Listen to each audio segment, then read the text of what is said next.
You crack me up with that shit. Alright, well let me talk to her and I'll give you a holler back. Alright, sweetie. Love you too. Bye. Granddaughters. But you crack me up with that. It's like you learned that in the military, probably. Yeah. I mean, football players do it all the time. When I played football in the 8th, 7th, 8th grade in Baltimore League, we did it.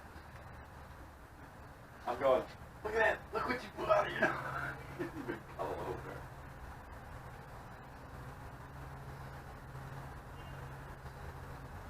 Anyhow, I wanted to introduce you today. Say, okay, this is the guy, Rick.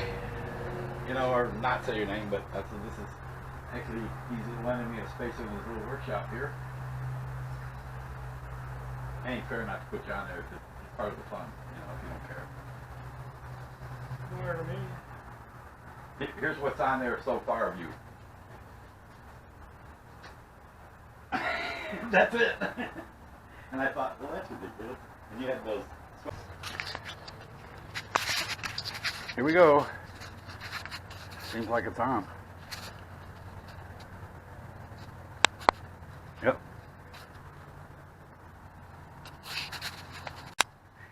Hey everybody, this is Al Stone.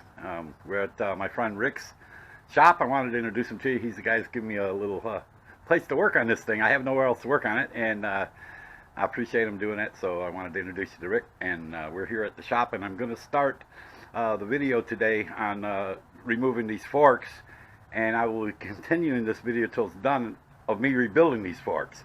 For me personally, I've never rebuilt this kind of fork because it seems like it's a couple year only fork that they used on these. I can't see them on any other bikes, 79s or anything, and they're all the right size and everything is, you know, fits this bike. And I have seen them on like the 80, 81s, I believe. But anyhow, so that's where we're at with that. And well, that's the beginning of the video. So here we go. I'm gonna put you back in my little stand here, and we'll continue on. Start. Okay, here we go. I wrote. Oh shit! I moved it, didn't I? All right. You move it so it's looking at this, not back or front. Just yeah. Okay. So I've already taken off the handlebars. Can you see me? I mean, See that? Yeah. oh, okay. Anyhow, so those are already off, and I'm loosening up the top clamp. Easiest way to do that is just like this. I mean, it doesn't matter, but this is the easiest way to do it. And once you get them loose, this all should come out. Now, I have, if you can see this down here, I have already jacked it up. This is one of those little cheap ones that you buy off of Amazon for like 40 bucks. And it works really good. And for some of you guys, it's got these extra clamps, so it even goes, I think it goes up to like 21 inches or something. So if you don't have a motorcycle lift, which I don't really have, these really help a lot. And I just take them off of this because I want this flat mostly on the motor so it's sturdy. Anyhow, so that's that. And let's continue loosening these clamp bolts because they're always really tight. There we go. That's usually how tight that one is. Shouldn't be maybe that tight, but I guess it's a good thing. You'd hate to be going down the road and something like this get loose. It would cause you some real problems.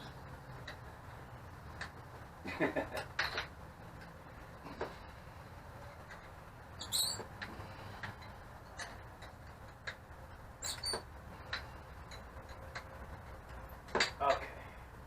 All right. Now, like I said, these forks are a little different. I don't know why they look different than a lot of the other years, but they don't have a screw on top. They have a little plastic cap that covers it up. So when I take these apart, you have to go from the bottom. And then I'm thinking, well, I don't even know where to put how to get the oil in these unless you use the hole where the screw is in the bottom. But I'll find that out. I have a manual. It might have this in it. I don't know. We'll see. But in the meantime, we're going to continue what we're doing here. So actually, I'll use a longer wrench for more leverage. Oh, these are loose anyhow.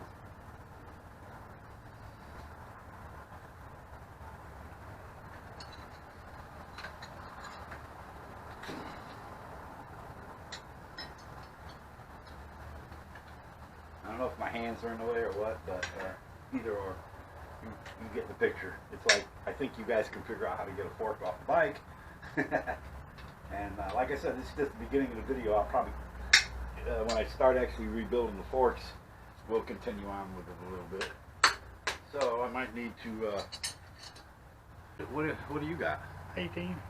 How come I don't have an 18 in that set? That's kind of weird. Yeah. Whoops. Yeah, now, if you have one of those straps that the little strap that you were saying? Yeah. Yeah, let's do that. Because when I knock it out, what I'm going to do is I'm going to string these up so I know exactly where they all go back. In the order they come off, I'm going to string them up. So, all right. Thanks. All right, we'll start with the one last.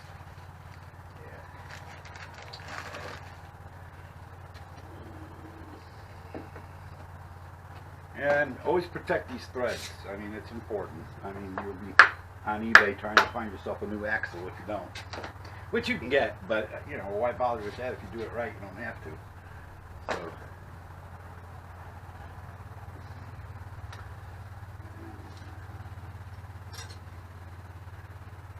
that's not going to be that size, I know that, but, you know, more like this.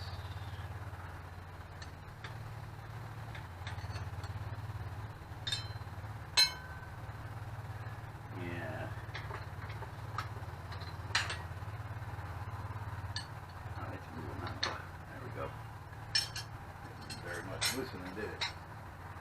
Okay, so here's the situation on this. You pull this off. And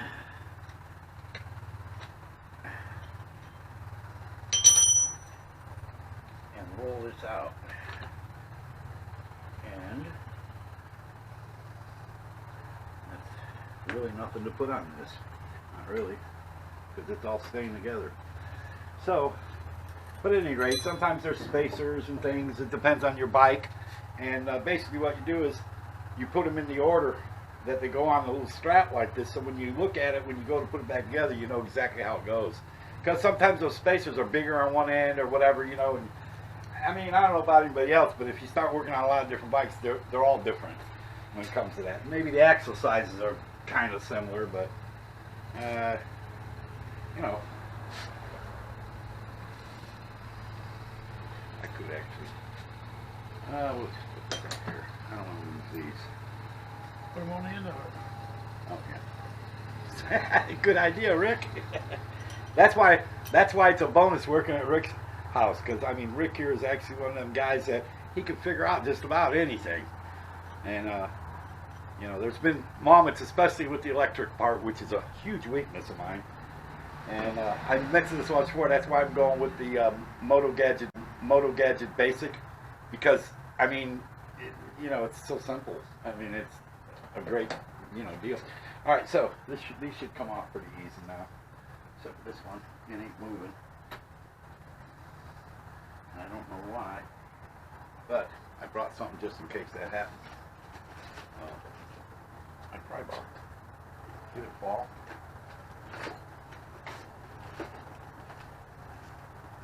No, it's a pry bar with a red tip on it, like brand new. I just put it. You want a small one or No, large? it's there. Yeah, I got it right here. Let's see here.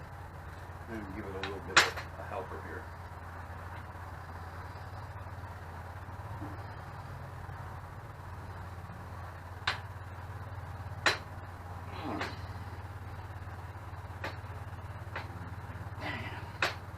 Okay. Now, give it some more help. I'm going to give it some more help.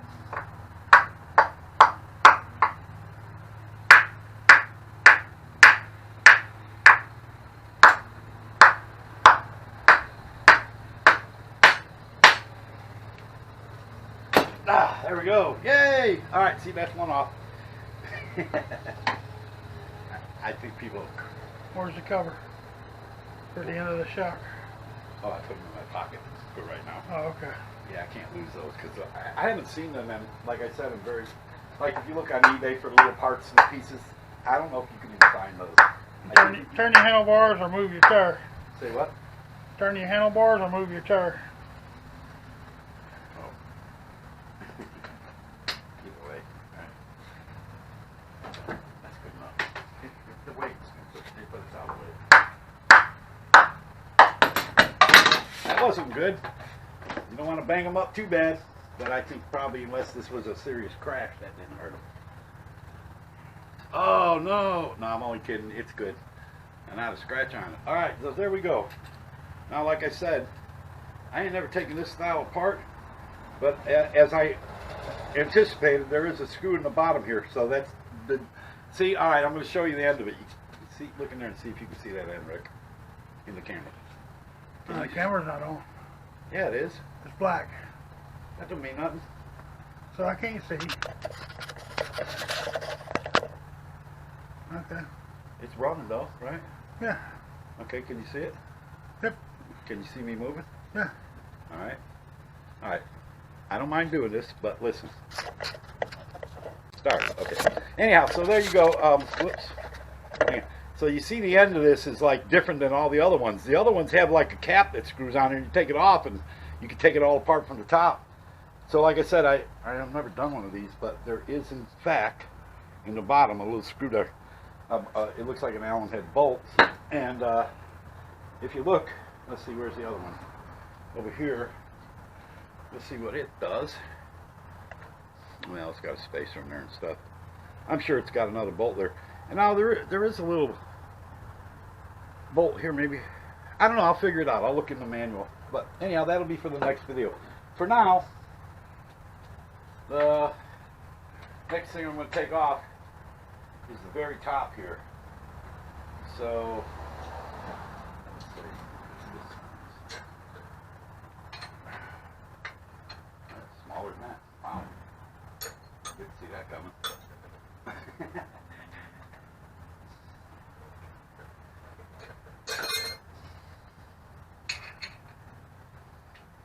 What the hell? That's not helping me.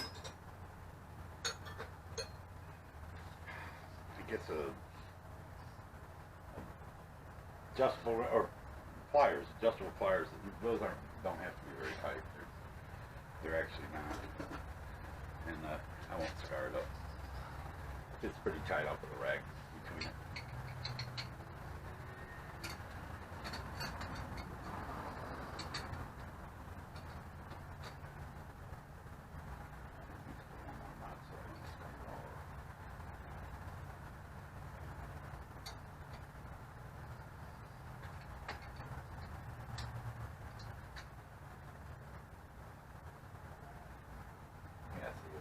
That's always it was. There, thanks. Yeah, so you gotta take.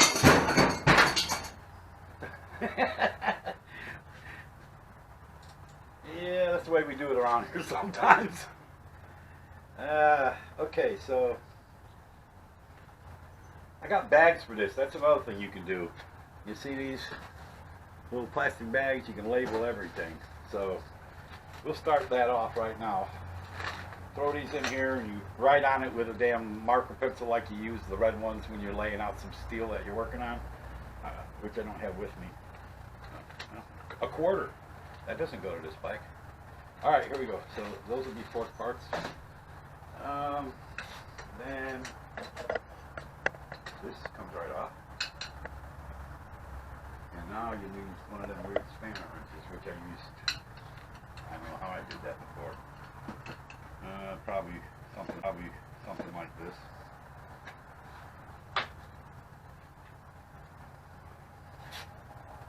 Yeah, that's how I did it. You know, you understand this is like crushing the bearing in there, so they only have to be snug. I mean, there's the right way to do that. Hey, we got a company here. Do you know who? Pete. Yeah, Pete boy. You know what? I don't even need to take this part off. Not really. Triple three now. Yeah, because I'm going to put the new piece on top here, and that's where I already got that cleared. So you see actually how I tighten it by hand? That's all you really need to do on these, because you know, it won't even go much there. That's snug. You don't need any more than that. And if you do, it should be like one of these. That's it, you know, because you got bearings in there. We already checked those when I first brought the basket case home. So, that's it for now.